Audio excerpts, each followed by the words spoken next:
Hi, I'm Mary Logston, and once again, I'm happy to welcome you to an episode of At Your Library. Today, we're going to have some guests from the Information Services Department share some groundbreaking reads for you. Stay tuned.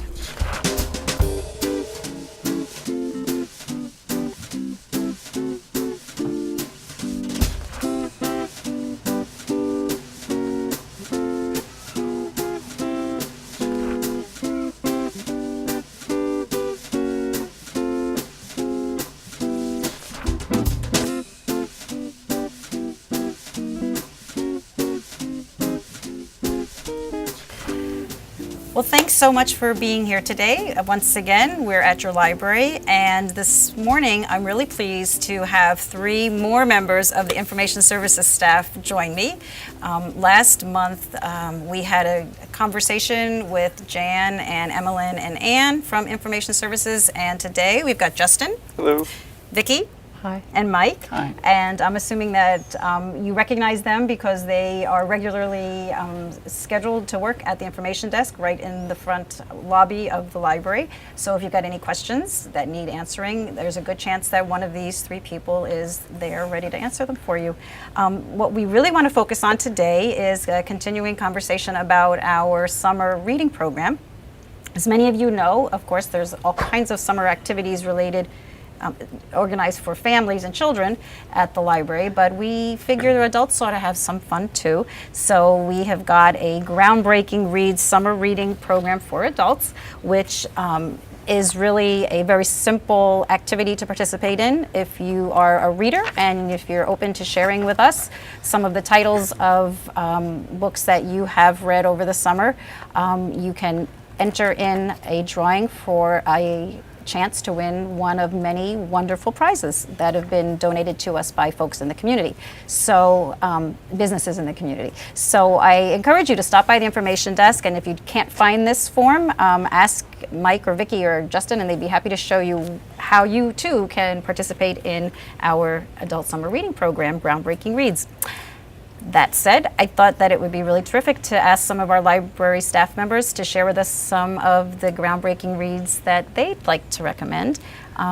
Maybe we'll just start in with Justin, because you're right here. Okay.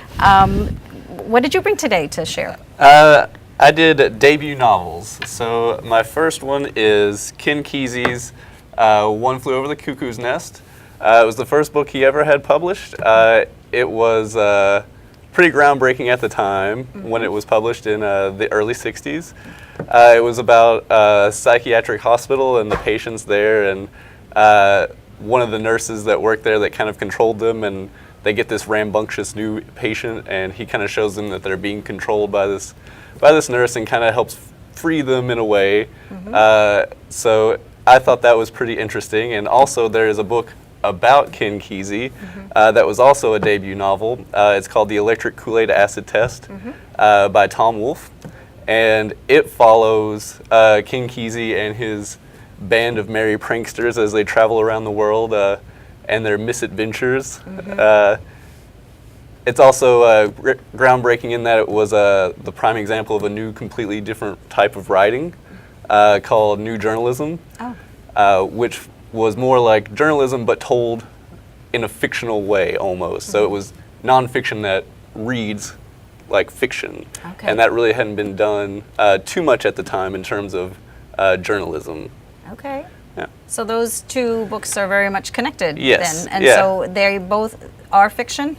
Or is where are you going to find, this is a fiction title? Yeah, One Flew Over the Cuckoo's Nest is in the fiction. Electric Kool-Aid Acid Test is nonfiction. Okay, and that's really interesting how they are connected and each groundbreaking in its own way. Yeah. Great. I know that Vicki is very much involved here at the library to help promote films, and I understand you've got some that you wanted to share. Yes, the library has some wonderful documentaries, and one of my old favorites is Spellbound, and it was nominated for an Oscar in 2002, and it won an Emmy Award, and it's just a wonderful, interesting, exciting family documentary, and it follows 8 kids right here from the regional spelling bees to the national spelling bees. Okay.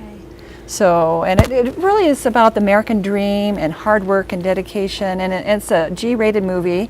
And last night my 9-year-old grandson and I watched it together, and we both loved it. We were rooting for one of the kids to win, and it was fun to see. Well, one of these 8 will win. Yeah. So it's kind of fun to see which, if the one you want to win wins or not. You know, So- that's great. I remember when it came out, and I had the same reaction as I was watching it. You really get to know the families of the children and the different motivation that each of them has to, you know, the ways in which they encourage their children to advance through. There's a real drama there. Oh, Yeah. and the families are sometimes very unique and interesting too. Yeah, well, that's super. So this is a great movie. Spellbound. And is that one that, if somebody wanted to find it, which section is it in of the library? This one is actually in the family section. Terrific. Okay. So, and families should check it out. Okay, thanks. So. Mike, I think, brought some groundbreaking titles himself. What My have you got? groundbreaking read is totally personal. When I was growing up, I used to read a lot of comic books like a lot of other kids did. And when I first interviewed for the job here, I found out the former director, George Lawson, was interested in comics too. And we were talking about him one day. And I mentioned I always liked the old Donald Duck, Uncle Scrooge stories from the late 40s and 50s. And he said, oh yeah, you know, those were written by a guy called Carl Barks, and I'd never known that. And it was a realization because Barks was really known as the good duck artist. He was the one who created the characters of Scrooge McDuck, Gyro Gearloose, Gladstone Gander, and several others. But from the 50s into the early 60s, he wrote all the Long Uncle Scrooge stories and also the 10-page stories for Walt Disney Comics and Stories that featured Donald and his 3 nephews, Huey, Dewey, and Louie. But I wanted to especially point out, this is in the graphic novel section. It's really a comic book, though. We call them graphic novels these days. It's a collection of some of the Uncle Scrooge stories, one of which is one of the classics, Only a Poor Old Man. And it has all the typical Scrooge McDuck features, his 3 cubic acre money bin. And in this story, the Beagle Boys, his constant enemies, are trying to get his money from him. And you might recognize this, some of you, if I just turn to the first page. Scrooge is diving around in his money bin, and he's throwing up the money. He says he likes to dive into the money like a porpoise, burrow through it like a gopher, and toss it up and let it hit me on my head. And he's really an interesting character, and I brought this as a groundbreaking read because I developed an interest in reading from reading these stories, and so it had a major impact on me. And since after Barks retired, he kind of went into anonymity, but since then, he's become highly respected, and his material is published now in various collections like this one. So thankfully, he is well known now, and he is available to current generations so that they can read the material. He's also an excellent artist.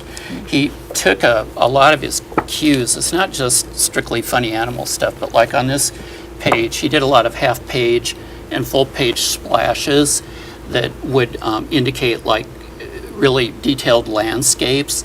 And he took his cue Hal Foster, who developed the Prince Valiant comic strip, who's another really famous artist.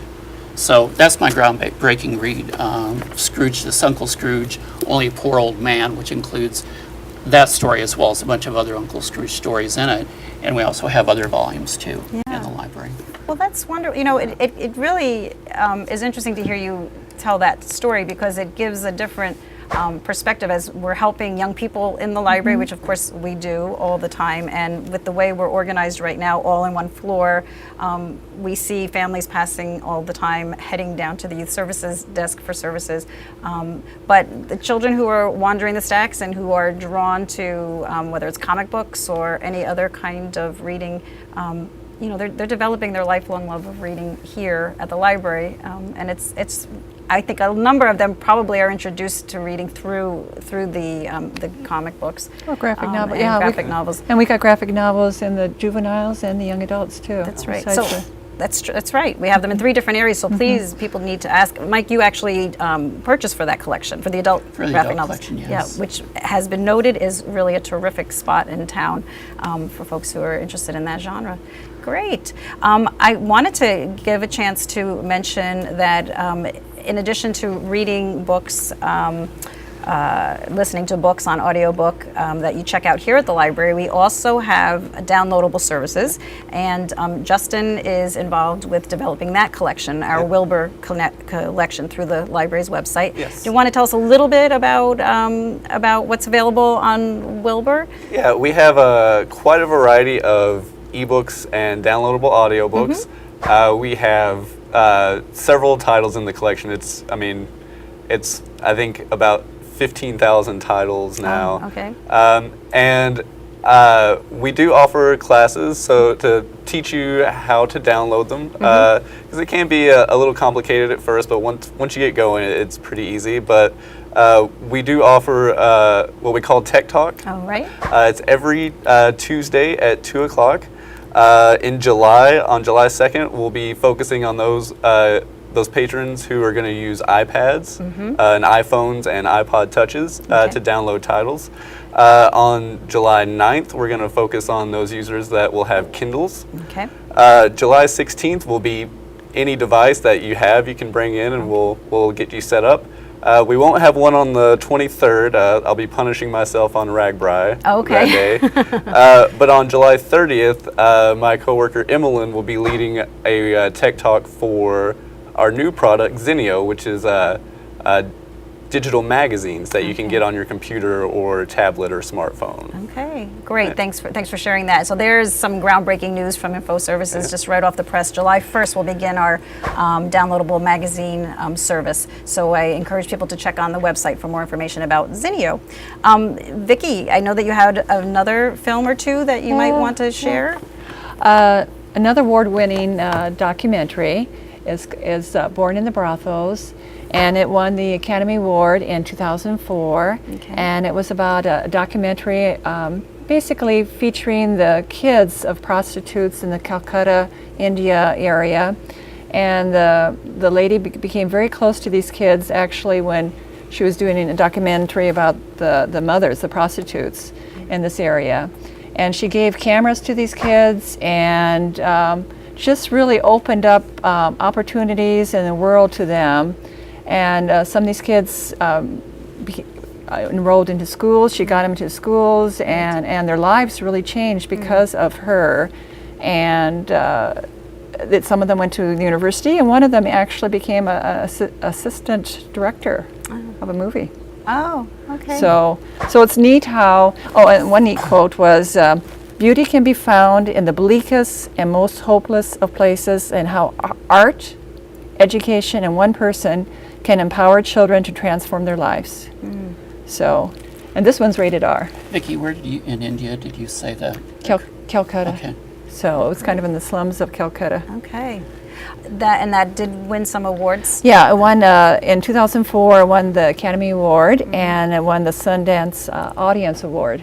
Great, Then great. too. And I know last month, Jan had shared that we have a new award-winning film list that is available for folks to either pick up here at the library, or I believe they can also link to it through our webpage. We have an area where we have different PDFs of the special lists that we've created. Yeah, and this movie is in that list too. Great, great. So Thanks. you should, if you're looking for an award-winning documentary, check this list and other award-winning films. Terrific, and that's in the nonfiction. And we do in the have some documentary section. wonderful documentaries that Mike has ordered. Great, yeah, and new things coming in all the time. Yes.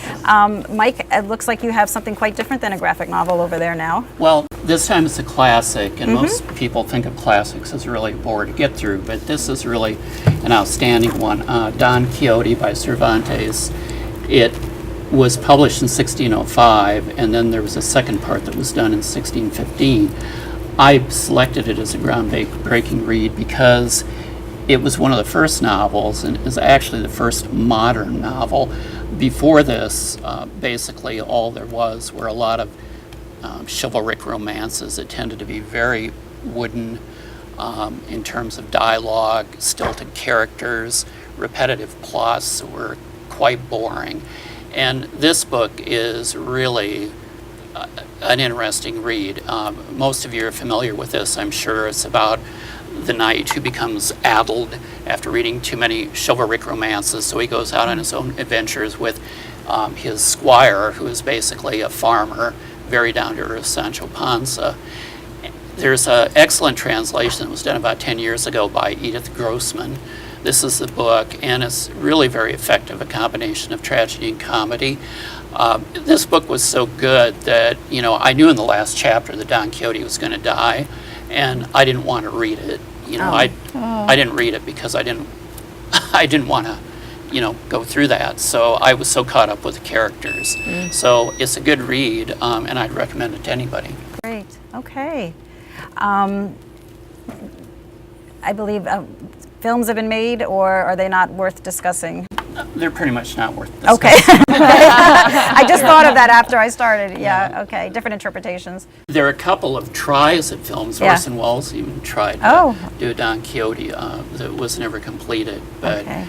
for the most part, no, there's never been a really good film version. of it. Okay. Talking about other formats, I think I always like to point out that for many of our books, we do have audiobook versions. Not certainly everything that we have is also available in audiobook, but I know, Justin, you're in the process of developing our audiobook collection. Yes. And I don't know if you had a chance to check to see if either of your books are available on audio. I'm not sure. That'd be interesting to see. I don't think we have enough CDs for Don Quixote. Don Quixote maybe would be difficult to listen to, but I'm wondering, but the others, the One Flew Over the Cuckoo's Nest, and it'd be interesting to see if they're also available on audiobook, because everyone enjoys stories in different ways, so it's always nice to let people know about our audiobook collection too. Vicki, I think you had one more film that we have time to talk about, another documentary? Another wonderful documentary, and it's also an inspiring one, and it's a 2011 Academy Award winner. And it's about a football team, and I'm not a really football type person, but I love this movie. It was described as a sports movie with heart, and it's about it follows 3 football players and the coach of this team, and it's in a poor section of Memphis, and it's just wonderful. The coach is this volunteer coach. It's just so wonderful and caring, and they're attempting to win. Have a winning season after years of losses here, and it's just wonderful to see the impact of these volunteer coaches in the lives of the football players, and they give these players goals to graduate and to get good education, and also not to be defeated by circumstances. So even though it may look bleak and kind of hopeless in their area, it's just an inspiring movie. So, And it's called Undefeated. Undefeated in 2011. So you have selected 3 really inspiring films today. Yeah, 3 all about kids, various Yeah. ages, and neat movies, Yeah. award-winning. If folks wanted to know about new films that we add to the collection, I know that you're involved with helping to develop a special tool. Do you want to share a bit about that? Sure. In the catalog, if you're interested in finding new movies, one way to find them would be there's a little tab that says Popular List, and if you click on the Popular List, you can look at the new summer DVDs, and currently there's 102 DVDs in that list, and I add to it at least weekly. Okay. So it includes some documentaries, and it includes popular ones like Argo, and ones that may have quite a few holds on it, but it includes many wonderful documentaries and other movies that Mike has ordered. That's great. And I'd like to point that out to people. So it is within our catalog. So when you do a search on our catalog, as Vicki said, there are different places where you can go, and there are tabs on the top, and Popular Lists is one that I think folks really should explore because of that specialized service that we provide, to gather those titles. And then you can put it on hold right there. Correct. Right. And another neat way would be to look at book news. And in book news, you can either sign up for those e-newsletters, or you could just look at it on the catalog, and it has some of the lists are new fiction. Right. Some of them are new DVDs that the library has. So look at the Great. book news section in the catalog. Terrific. And I think what we're going to do is let Mike have the last word. Do you have another book that you wanted to share? Yes, I read a lot of history, and the best biography that I've ever read is a biography about Franklin Roosevelt called First Class Temperament by Jeffrey Ward. My sticker's on here, Mike's Picks, because it's on a staff pick shelf. The book won the National Book Award for Biography in 1989. It should have won the Pulitzer Prize. It traces Roosevelt's life up until he became governor of New York State. So it's basically the early part of his life, but it's really a great book. It goes into a lot of details about his relationship with his secretary, Lucy Mercer, that almost broke up his marriage with Eleanor, but it's not salacious or anything like that. But mainly it's a focus on Roosevelt and the struggle with polio, and it's really inspiring. Here's a guy who never had to worry about where his next meal was coming from, who was set for life, who could have become another like Bertie Wooster, an idle patrician in the Hudson River Valley. And he got into politics, and this book indicates in a lot of ways why he became such a successful politician and why he was able to lead the country through World War II and the Great Depression both.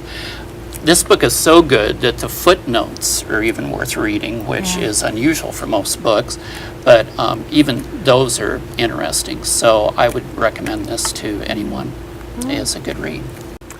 On a personal note, I actually lived in Georgia for a number of years, and we visited often Warm Springs, which is where he would go. At the little, I think they called it the Little White House. They did. Yeah, Warm Springs, Georgia, which is where the Warm Springs were, where he would go to recuperate.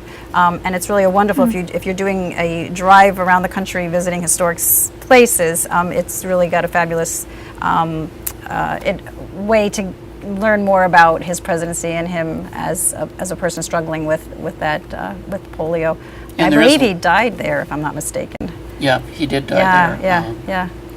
In April 1945. And there's a lot about Warm Springs in this book too, because it covers, he's trying to find various ways where, he could try to not cure himself, but become more mobile. And Warm Springs was one of those retreats that he went to, and this book covers a lot of that. Okay.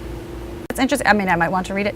And actually, there's some little scene footage there of him in the Springs with children, people of all ages who are also suffering with polio, who came there for recuperation. And so that was a part of the museum experience if you visit. So anyway, thank you so much, all three of you. I think that just the diversity of titles, formats that you've chosen today just reflects so well on the collection that we have, and also the interests and the talents of the people who are working here, helping you to find good reads, good viewing material, good listening material. Please do stop by and chat with Mike or Vicki and Justin, ask them your questions. Thank you three for being with me today.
Well, now that you've seen some of the new titles that have come in July, I would like to just take a quick moment before we leave to remind you that there is all kinds of programming happening at your library this summer. Actually, there's quite a bit of programming happening outside of the library that the Ames Public Library staff has organized. Bookends at the Bandshell has already begun. Please stop by the wonderful Bandshell Park on Friday afternoons, starting at 11:30 in the morning through 1:30 p.m. for noontime live music at the Bandshell Park. What's fun about Fridays at the Bandshell is that there is actually family storytime activity happening in the morning. So if you happen to be at the park with your families, we hope that you'll stick around, have a picnic lunch, and listen to some live music. So check out our page 1 calendar with all kinds of details about our summer programming, or take a look at one of the flyers that we have posted around with the actual listing of all of the different musicians who will be performing. That's every Friday in July, 11:30 till 1:30 on Fridays. And then the last Sunday of July, actually, we wrap up the Bookends at the Bandshell series with a concert from 6 o'clock to 8 o'clock p.m. So it's a little bit different. So please join us for Bookends at the Bandshell. In July, we also have a couple of other nice programs. A Journey into Transportation is going to be offered at the Octagon in the main gallery on the 3rd floor of the Octagon. This is a presentation that's going to be delivered by the librarian over at the Iowa Department of Transportation, Leighton Christensen. He is going around the state talking about the Iowa Department of Transportation's centennial. So he'll be featuring some highlights of the past 100 years of transportation in Iowa. While you're there at the Octagon, you can wander around and enjoy the exhibit that's currently on display there as well. So the library is really pleased to co-sponsor this program with the Iowa DOT and the Octagon Center for the Arts. That's on July 9th. That's on July 9th, 7 p.m. Also on July 9th in the afternoon, we are going to have a program with co-sponsors, Heartland Senior Services, just near to us here in our current location. At Heartland, Fern Kupfer is going to join us. She is a local author, local resident, former ISU English professor who is going to be with us to talk about her most recently published memoir, Leaving Long Island.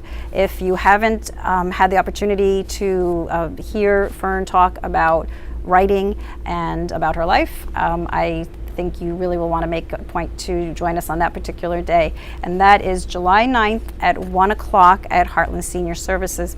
Those are just a few of the things that the folks here at the library have pulled together for your enjoyment for the month of July at your library. Thank you so much for being with me today, and I look forward to seeing you next time at your Ames Public Library.